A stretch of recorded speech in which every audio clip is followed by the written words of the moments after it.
আমি গ্রাম্য ডাক্তার দীনেশ দত্ত।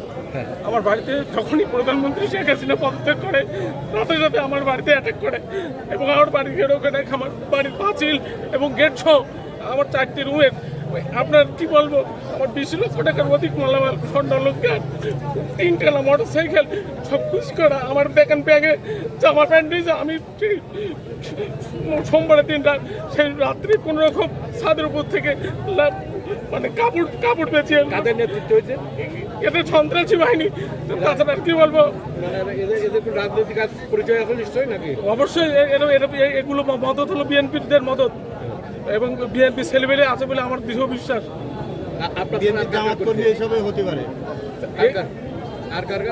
আমার বাড়ির পাশে আমার ভাগ্নে চন্দন সেন, সে গৃহ মানুষ এবং তার বাড়িতে যেহেতু মন্দির সংলগ্ন, আমার বাড়িতে মন্দির আছে, সে মন্দির ভাঙচুর সহ আরও আমার জিনিসপত্র মানে আমার বাড়ির পায়খানা ঘর পর্যন্ত ভাঙচুর করেছে। দরজা জানালা আসবাবপত্র এসি ফ্রিজ কিছুই নেই। আমি নির্বস্ত্র নেই, শুধু আমার একটা জামা আরে এর বাইরে আর কিছু বলার নেই। আর যদি হামলাকারীদের নাম বলি তাহলে আমার বাড়িতে আমার 14 গোষ্ঠী এই পৃথিবীতে আর থাকবে না। আপনারা জানতে চাইলে আমি কি করে বলবো? প্রশাসন, আমি বহুবার সেনাবাহিনীর কাছে ফোন করেছি। আমি বাংলাদেশের হিন্দু খ্রিস্টান ঐক্য পরিষদের সভাপতি নিত্যান্ত অহরহ আমার বাড়ি ভাঙচুর করে আমার জায়গা পর্যন্ত, আমার ঘর পর্যন্ত পৌঁছাতে, আমার লকার ভাঙা পর্যন্ত পৌঁছাতে 2 থেকে 3 ঘন্টা সময় লাগে, কিন্তু নীরব, কোনো শাসন নেই। আমাদের এলাকা আতঙ্ক, হিন্দু সম্প্রদায়ের লোক অত্যন্ত ভীতু সন্ত্রস্ত হয়ে আমরা এখন কি করব, কি অবস্থায় আমরা আছি। আপনারা মিডিয়ার লোক প্রশাসন, আপনারা এর বিচার করেন। আর মহান সৃষ্টিকর্তার কাছে বিচারে গিয়ে গেলাম। ঘোষপাড়ায় পাটকেলকাটা থানা, সরিষখালী ইউনিয়ন। 5ই আগস্ট যখন শেখ হাসিনা পদত্যাগ করে, তারপরে আমার দোকানে সন্ধ্যার পরপরই একদল দুষ্কৃতী বিএমপির নামধারী সন্ত্রাসীরা আমার দোকানের মালামাল সব লুট করে নিয়ে যায়। কি নাম, কার নেতৃত্ব হয়েছে? এটা হয়েছিল আপনার মশিয়ার, বাবুল, ইদ্রিস, এদের নেতৃত্বে। এরাই এবং বিএমপির, এরা প্রকাশ্যে বিএমপির দুষ্কৃতি এবং এরা বিএমপি করে। আমরা কোনো দল করি না, কিন্তু পাটকেলঘাটায় ওই দিনকে শেখ হাসিনা পদত্যাগ করার পরে এমন কোন হিন্দুর দোকান নেই যে সেখানে লুটপাট হয়নি।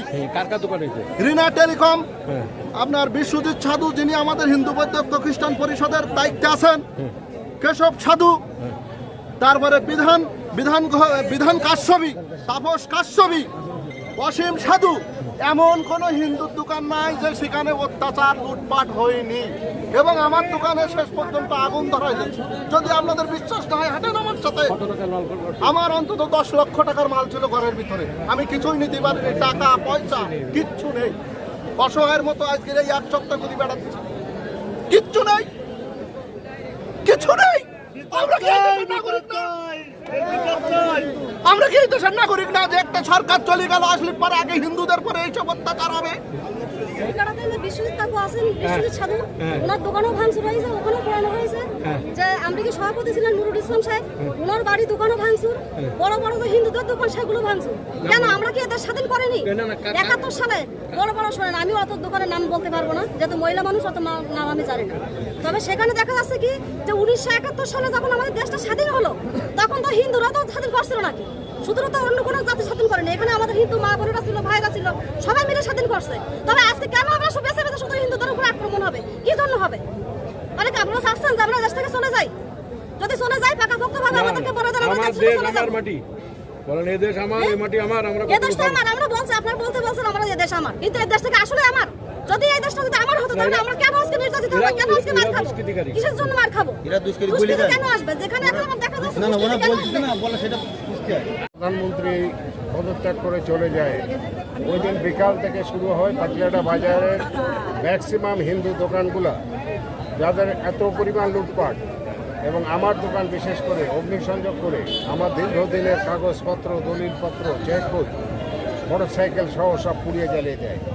এরপরে পাটকেলঘাটা বাজারের অধিকাংশ দোকান, মিষ্টির দোকান থেকে শুরু করে বিভিন্ন মিল, কলকারখানা, মুদিখানা দোকান, এবং তালা ভেঙে ভেঙে তাদের ভিতর থেকে যা খুশি নিয়ে যায়।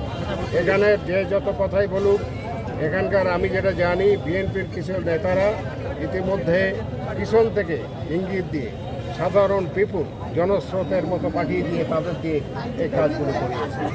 আমরা বিশ্বাস করি যে এখন বিএনপির যারা বোধোদয় কথা বলছেন, বোধোদয় হয়েছে, আমি তাদের সাথে একত্রতা প্রকাশ করছি এবং তাদের বিচারের দাবি করছি। যদি আমরা বিচার করতে পারি তাহলে বিএনপি এবং আদার্স জামাত সহ যারা কথা বলছে, আমরা বিশ্বাস করি যে এই বিচারটা সম্পন্ন করা সম্ভব হবে। ধন্যবাদ সবাই।